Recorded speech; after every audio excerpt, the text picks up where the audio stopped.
मंत्री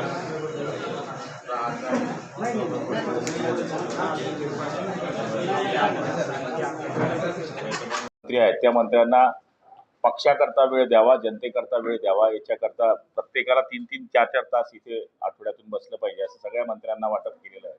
आता माझा बुधवार आहे, बुधवारी मी 4 ते 7 माझी वेळ साहेबांनी या ठिकाणी ठरवली आहे.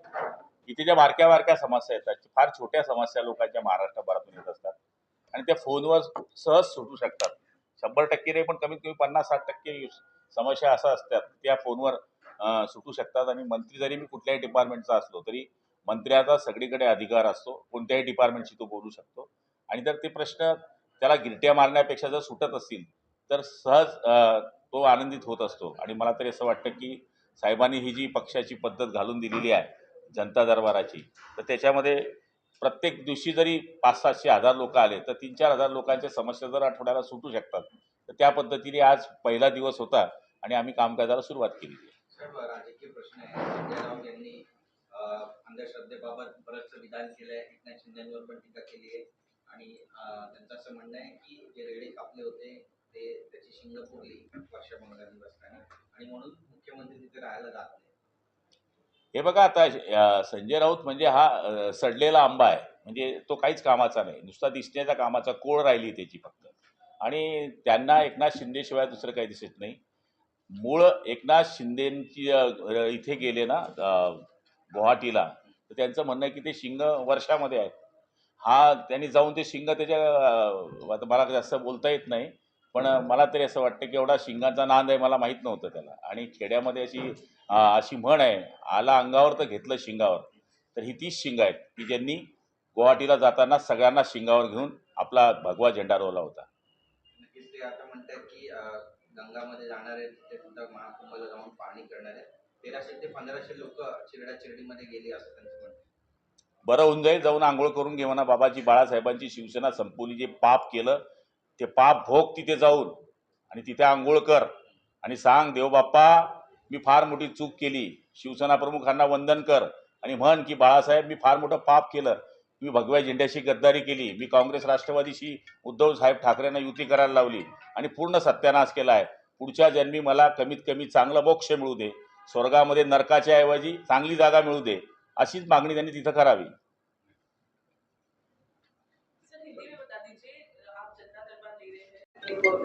कैसे देखते इस चीज को? क्या ये इसलिए किया जा रहा है क्योंकि बीजेपी भी ऐसी की बातें करी है, जनता दरबार करी है आपके होम टर्म्स पे, थाने जो है वहाँ पे भी बीजेपी के एक नेता जनता दरबार की बात कर रहे हैं, क्या ये रेसिप्रोकेट? देखो, हम हमारे तहसील में बोलो या डिस्ट्रिक्ट में जहाँ पे जाते हैं तो जनता दरबार जैसा ही काम करते हैं, लेकिन यहाँ पर स्टेट से जो लोग आते हैं वो जो उनके छोटे छोटे काम होते हैं, छोटे छोटे समस्या होती है वो हल नहीं होती, तो यहाँ पर आने के बाद यदि बता देते तो 50% समस्या तो फोन लगाकर बोलो या लेटर देकर उनका काम हो सकता है। और वो खुशी खुशी उनका काम होने से पार्टी का भी काम होता है और आज ऐसा लगता है कि सेना हमारे पीछे खड़ी है। और आदरणीय शिंदे साहब ने जो हमको आदेश किया है कि आप हफ्ते में यहाँ पर एक दिन बैठिए, तो हम जितने मिनिस्टर है सबको ड्यूटी लगाया इधर, और हम जनता दरबार का छोटा मोटा काम यहाँ पर कर रहे हैं। और मुझे लगता है कि आगे चल के इसको बहुत बड़ा रिस्पॉन्स मिलेगा। कोई भी पार्टी अपना जनता दरबार करती है तो जनता के लिए अच्छा है, तो ज़्यादा ना घूमे, उसको तकलीफ ना होए और उसके काम होए।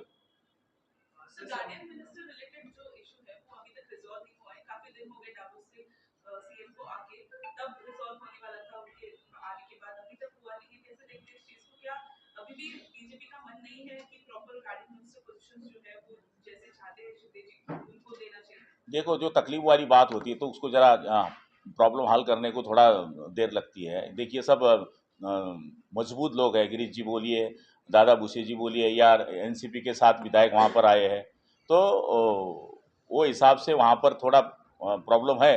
लेकिन मुझे मालूम है कि इसके पहले भी बड़ी बड़ी घटना घटी, लेकिन बाद में सुलझाई गई, ये भी सुलझाया जाएगा।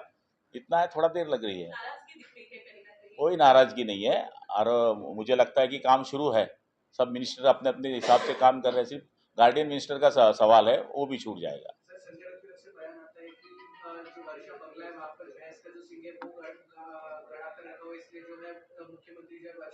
वो सड़ा हुआ आम है ना, वैसी चीज़ है वो, उससे ज़्यादा बात करना भी उचित नहीं है। वो उसको गुवाहाटी मालूम है और हम गुवाहाटी गए थे, और मराठी में ऐसा कहावत है कि आला अंगावर तर घेतलं शिंगावर. अब तो सिंग कहाँ डालना है उसको मालूम नहीं है. सर एक टीका जी त्यांनी केली आहे ती म्हणजे मंत्रिमंडळ नाही, हा कोण भविष्यकार वाया चालला आणि हा कोणता मानसोपचार केंद्राचा माणूस आहे. मूळ हाच वेडा झालेला आहे आणि वेड्यांच्या बाजारामध्ये बोलण्याची याला लायकी तरी आहे का. मूळ हा माणूस कधी नगरसेवक झालेला नाही, कधी आमदार नाही, खासदार नाही, तर मंत्र्यांना वेडा म्हणण्याचा याला अधिकार आहे का. खरं म्हणायला गेलं तर भर चौकात आणलं पाहिजे आणि शिवसेना स्टाईल केलं पाहिजे त्याला. सर अजून पालकमंत्री पदाचा तिढा सुटत नाही. नाशिक असेल किंवा रायगड असेल सर्वच लक्ष तिथे लागले कसं कधी सुटत हे बघा, तिघ पक्षांची लोक जे आहेत ते मजबूत स्थितीत तिथे आहेत. तिथे दादा भुसेचे आमचे जुने मंत्री आहेत आणि 5 टर्म पासून ते पण आमदार आहेत. तिकडे गिरीशजींकरता प्रयत्न चालू, कुंभमेळा येतोय म्हणून त्यांनी मागच्याच कुंभमेळा आमचा त्या ठिकाणी सांभाळला होता म्हणून त्यांना मिळावा असं त्यांच्या पक्षाची भूमिका आहे. एनसीपी अजितदादांचे 7 आमदार तिथे निवडून आले, त्यांना वाटतं आम्हाला मिळावं. त्यामुळे थोडा किचकिच विषय आहे आणि निश्चितपणाने त्याच्यामध्ये ताणाताणी आहे. पण याच्यापूर्वी पण आपण पाहिलं असेल की मंत्रिमंडळाच्या विस्ताराच्या वेळेस असं म्हटलं जात होतं, पालकमंत्री पद देण्याकरताही असं म्हटलं जात होतं, शिंदे साहेब सरकारमध्ये स्थापन होत असताना येणार नाही सरकारमध्ये असंही म्हटलं जात होतं. पण ते तिढे सुटले. आता त्याच्या मायनाने मायनर विषय आहे, 2 जिल्ह्याचा विषय आहे आणि तोही सुटेल. खरं म्हणायला गेलं तर रायगडमध्ये सुद्धा आमचे सिनियर आमदार आहेत आदरणीय गोगावले साहेब आणि त्यांना पालकमंत्रीपद मिळालं पाहिजे हा आमचा सुद्धा हट्ट आहे. कारण की तिथे शिवसेनेचे 3 आमदार आहेत आणि मला तरी असं वाटतं की ते व्हायला पाहिजे. तर राहुल सोलापूरकरांनी जे छत्रपती शिवाजी महाराजांविषयी वक्तव्य केलं होतं की महाराजांनी सुलतेतनं छुप्या पद्धतीने न येता लाच घेऊन निघाली, याच्यावरनं महाराष्ट्रात आता अनेक मुख्यमंत्री पाहायला मिळते, अनेक जण त्याचा निषेध करत आहेत. याकडे आपण कसं पाहता, काय शिवाजी महाराजांच्या बाबतीत कोणीच बोलू नये. देवताच्या देवारातल्या माणसाला कोणी काय म्हणावं याच्यापेक्षा त्याच माणसावर शब्दच बोलू नये आणि ते बोलताना काय बोलावं याचा विचार त्यांनी केला पाहिजे. छत्रपती शिवाजी महाराज हे व्यक्ती नव्हते, ते परमेश्वर होते. त्या परमेश्वररूपी माणसाला बाबतीमध्ये कोणीही चुकीचं वक्तव्य करू नये असं आमची नम्र विनंती आहे. कारण की शिवाजी महाराज हे सगळ्यांचं आराध्य दैवत आहे आणि मला तरी असं वाटतं की महाराजाला मी समजून सांगावं एवढा मोठा महाराज मी नाही. महाराजांनी महाराजासारखं राहावं. सर दिल्ली विधानसभा के लिए आज जो है मतदान किया गया, आप ये मानते हैं कि 2015-2020 की तरह 2025 में भी जो मुकाबला है वो केजरीवाल के लिए एक तरफा रहने वाला है? मुझे नहीं लगता ऐसा. उनकी जो पिछली सरकार में जो काम किए थे उसके लिए बड़ा बैंडेज उसको स्कूल, दवाखाना या फ्री बिजली, पानी फ्री इसकी वजह से मिला था. लेकिन अभी शराब बिक्री, उसके बाद में भ्रष्टाचार, ये सभी बातें अभी देखते हैं तो मुझे नहीं लगता कि थंपिंग मेजॉरिटी उनकी आ सकती है. मुझे लगता है वहाँ पर उनकी सरकार नहीं आएगी.